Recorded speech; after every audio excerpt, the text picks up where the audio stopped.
Samantala, kabilang din sa mga naghahanda para sa Semana Santa ay ang mga simbahan tulad na lamang ng mga nasa Northern Luzon na kadalasang kasama sa Visita Iglesia.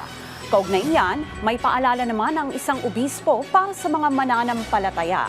Ang mga yan sa sentro ng balita ni Christine Bornola sa Baway. Itinuturi ng pamilya ni Jocelyn bilang tradisyon ang Visita Iglesia tuwing Holy Week. Dinarayo nilang mag-anak ang mga simbahan sa Pangasinan upang manalangin. Ngunit dahil nasa lungsod sila ngayon, unang pinuntahan nila ang Baguio Cathedral upang simulan ang kanilang panata. Kapag Holy Week talaga, nagbibisita iglesia po kami sa Pangasinan.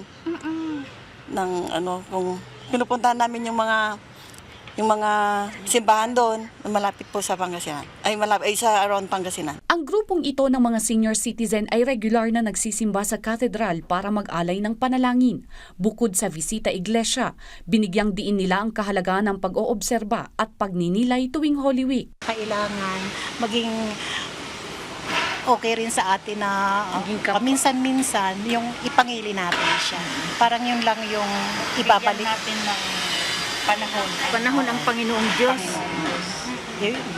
Doon lang tayo dapat magsisi sa lahat ng mga kasalanan natin ginagawa. Sa mensahe ni Baguio Diocese Bishop His Excellency Reverend Rafi Cruz, hinihikayat niya ang publiko na buong pusong magbalik sa piling ng may kapal at magmuni-muni sa mga nagawa. Ang panahon ng Kwaresma ay panahon upang manalangin, mag-ayuno at mag-alay ng pagmamahal sa kapwa.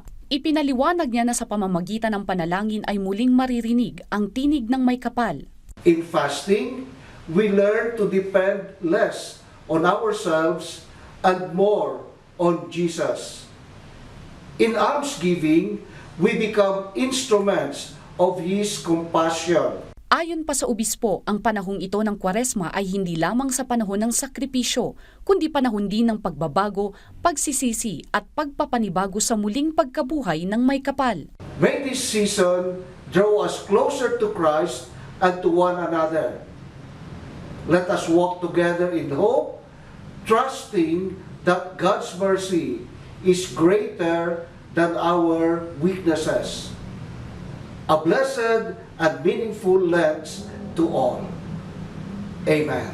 Christine Bornola sa Baway para sa Pambansang TV sa Bagong Pilipinas.